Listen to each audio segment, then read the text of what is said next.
মে সোমবার বিকেল 3টে থেকে 9টা পর্যন্ত বারাসাত নজরুল মঞ্চে অনুষ্ঠিত হলো বাৎসরিক অনুষ্ঠান ও নজরুল জয়ন্তী। ফাল্গুনী মিত্রের পরিচালনায় সমবেত উদ্বোধনীয় সঙ্গীত পরিবেশিত হয় এবং বিদ্রোহী কবি কাজী নজরুল ইসলামের ছবিতে মাল্যদান করেন রবীন্দ্রভারতী বিশ্ববিদ্যালয়ের অধ্যাপক শ্রী আশিস দাস। উদ্বোধনী বক্তব্য রাখেন সংগঠনের সম্পাদক ডক্টর শেখ কালামুদ্দিন। বক্তব্য রাখেন প্রধান অতিথি উপসচিব জু এবং ক্রীড়া দিলীপ কুমার বিশ্বাস। শিশু সাহিত্যিক আব্দুল করিম রাজস্থানী ভাষায় নজরুল গীত পরিবেশন করেন শ্রী মনোজ ভাস, শ্রী অজয় পাল প্রমুখ। কাজী নজরুল ইসলাম সম্মাননা দেওয়া হয় নতুন গতি পত্রিকা সম্পাদক এমদাদুল হক নূর ও শাহাবুল আলম। বক্তব্যে বারবার উচ্চারিত হয় বর্তমান সমসাময়িক সময়ে কাজী নজরুল ইসলাম বড়সা প্রাসঙ্গিক। নজরুল ইসলাম ছিলেন প্রেমের কবি, সাম্যের কবি, বিপ্লবী কবি, সাহিত্যিক, সাংবাদিক, সঙ্গীতজ্ঞ, রাজনীতিবিদ এবং সৈনিক। এতগুলি গুণে গুণান্বিত পৃথিবী জুড়ে বিরল দৃষ্টান্ত সৃষ্টিকারী। এ কথা উঠে আসে 1928 সালে প্রথমে কাজী নজরুল ইসলাম সঞ্চয়িতা প্রকাশ করেন আর 1931 সালে রবীন্দ্রনাথ ঠাকুর সঞ্চয়িতা প্রকাশ করেন। শিশু সাহিত্যিক আব্দুল করিম বলেন 1929 সালে প্রথম কাজী নজরুল ইসলামকে বাঙালি কবি হিসাবে সম্বোধন করেন আচার্য প্রফুল্লচন্দ্র রায়।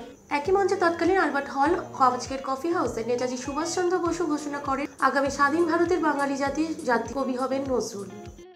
পৃথিবীর একমাত্র দেশ যে দেশে ভাষার ভিত্তিতে স্বাধীনতা লাভ করেছে সেই ভাষাভাষী মানুষের বাঙালি জাতীয় কবি কাজী নজরুল ইসলাম। গানে অংশগ্রহণ করেন রুমা হাসদার, শেফালি চক্রবর্তী, শতাব্দী আচার্য, অলিভিয়া দে, পাপিয়া গুপ্তা চক্রবর্তী, মহিউদ্দিন মন্ডল, গৌতম কারক, প্রীতি দত্ত, ফৈসুক মোল্লা, নীলাঞ্জন মন্ডল, মিলি ভট্টাচার্য, শহীদ সরকার, সাথী পোদ্দার, শুভ দাস প্রমুখ।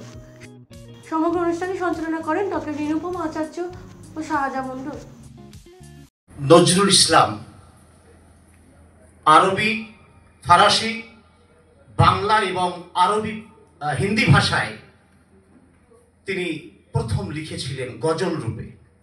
9 শতকে গজল আরবের বুকে শুরু হলেও 1926 সালে এই যে বিভিন্ন ভাষা মিশ্রিত গজল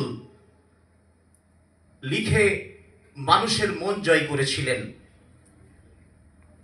সেই কবি আজকে একদিকে নজরুল কেন্দ্রের চর্চা কেন্দ্রের বাৎসরিক অনুষ্ঠান, অন্যদিকে নজরুল স্মরণ। যে জায়গায় আমরা অবস্থান করছি ঠিক 2 মিনিট হাঁটলেই কবি বেশ কিছুদিন বসবাস করেছিলেন দুটি জায়গায় আগেই, এবং কামনা ব্যানার্জির বাড়ি রাজেন্দ্রলাল স্ট্রিটে আমি বারবার গেছি, ওখানেও দীর্ঘদিন নজরুল ইসলাম বসবাস করেছিলেন। 1923 সালে কলকাতার আলবার্ট হলে নেতাজি সুভাষচন্দ্র বোস সেই অনুষ্ঠানে, বর্তমানে যে কফি হাউস, সেই অনুষ্ঠানে উপস্থিত ছিলেন তৎকালীন ব্যারিস্টার এস ওয়াজেদ আলী, শেরে বাংলা ফজলুল হক, আচার্য প্রফুল্লচন্দ্র রায়। আচার্য প্রফুল্লচন্দ্র রায় 1929 সালের সেই দিনে নজরুল ইসলামকে বাঙালি কবি বলে সম্বর্ধিত করেছিলেন। একই মঞ্চে নেতাজি সুভাষচন্দ্র বোস বলেছিলেন স্বাধীন ভারতে বাঙালি জাতির জাতীয় কবি হবেন নজরুল। সেই নজরুলের স্মরণে আজকের অনুষ্ঠান। উপস্থিতি সকলকে আমার আন্তরিক শ্রদ্ধা ও সম্মান জানিয়ে আমি আমার বক্তব্য সমাপ্ত করলাম। খুব সুন্দর। সম্মানীয় শিশু সাহিত্যিক, আমাদের অত্যন্ত প্রাণের মানুষ আব্দুল করিম চৌধুরী সাবলীল ভাষায় আলোচনা তুলে ধরলেন। আমরা এবারে খুব সংক্ষিপ্তভাবে, কারণ আমাদের সময়টা একটু স্বল্প, সময়ের সঙ্গেই তো আমাদের লড়তে হবে, সম্মানীয় দিলীপ কুমার বিশ্বাস স্যারকে মাইক্রোফোনে আমন্ত্রণ জানাচ্ছি এবারের আলোচনায় থাকার জন্য।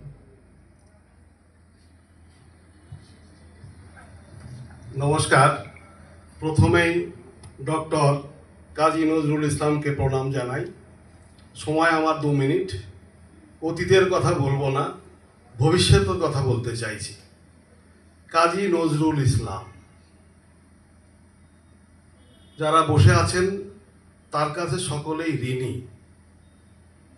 দেশ ঋণী, শাসক যারা আছেন তারা ঋণী, গোটা পৃথিবী কাজী নজরুল ইসলামের কাছে ঋণী। তিনি দাতা, আপনারা যারা আছেন গোটা পৃথিবী গ্রহীতা। তারা হাত পেতে নিয়েছেন, কাজী নজরুল দিয়েছেন। কিন্তু আজকে কাজী নজরুল ইসলামকে দেশ, মানুষ, আপনারাও বুঝতে চাইছেন না, ভুল করছেন। সেই চুরুলিয়া তো এখনো আছে, সেই কাজী বংশ এখনো রয়েছে, নজরুল ইসলাম তো আর বেরোচ্ছে না।